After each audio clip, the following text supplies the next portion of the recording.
I'm a senior assistant city solicitor for the city of Providence, and I am counsel to the zoning board and work on land use and planning matters.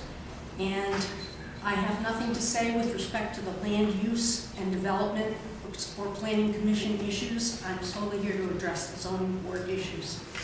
They are very different animals. In the city of Providence, we receive anywhere from 60 to 80 zoning applications a year. So what this act is proposing is that within 20 days of the board having a meeting and voting, we have to issue a written decision. And it's simply not feasible.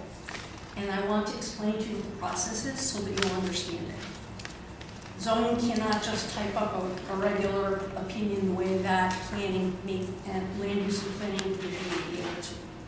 As you may know, the courts are extremely picky, I may say, about zoning decisions. I write them. I've been writing them for 5 years. They serve two purposes that are important to your constituents. One is that, as you know, they are recorded in the land evidence records. And that's for posterity.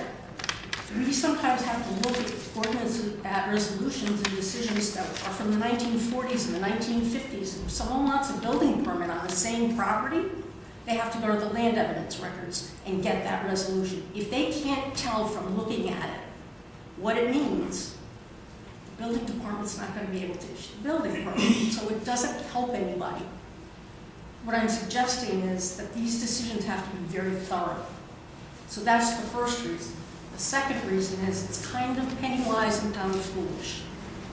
The decisions that we issue in the city of Providence, and I think Ms. Rocha might agree with me, are fairly extensive. I write them, they average 4 pages. They're written that way because if someone appeals to the Superior Court and they're not written that way, the Superior Court or the Supreme Court is going to send it back to the zoning board and say, put more detail in. So somebody will have spent 9 months trying to get even to court, get their decision, and then get to court, and after 6 months in court, they send it back to the zoning board to write a more thorough decision. So my suggestion is that this is just not enough time. I get them if we hear 6 in a month. We used to hear 8. I've limited it, and we don't hear 8 anymore.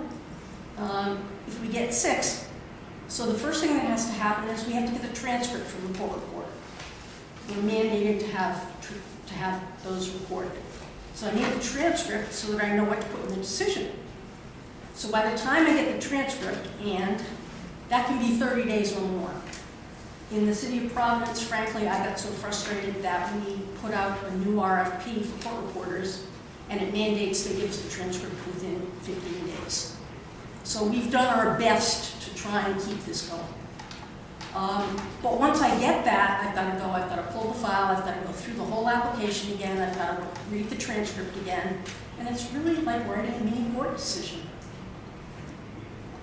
Our goal in the city is to have a resolution that once it gets to court, all the judge has to do is look at it and say, wait a minute, they've covered all the bases, and that's to serve the public.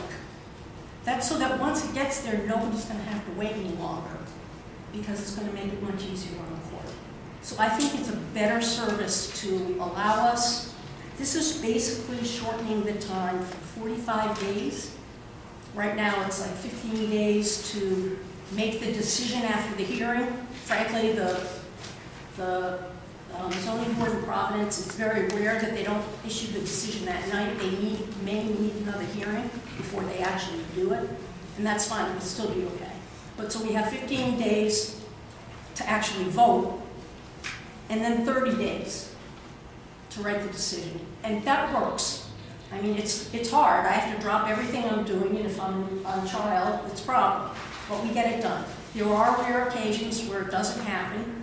We have very good relationships, and people will generally call the city, either the secretary of the board or call me, and we'll talk about it. If somebody needs something expedited, we do the best we can, but to put these kind of time limits on it really is very, very burdensome I can't speak for the smaller cities and towns, but Providence really has a very large volume of requests for variances, special use permits, and that doesn't count the appeals that we hear from a zoning officer, from every planning commission, not just the city planning commission, but the historic preservation commission, and all of the appeals. So this really is very burdensome for the city of Providence. I can't speak for anybody else.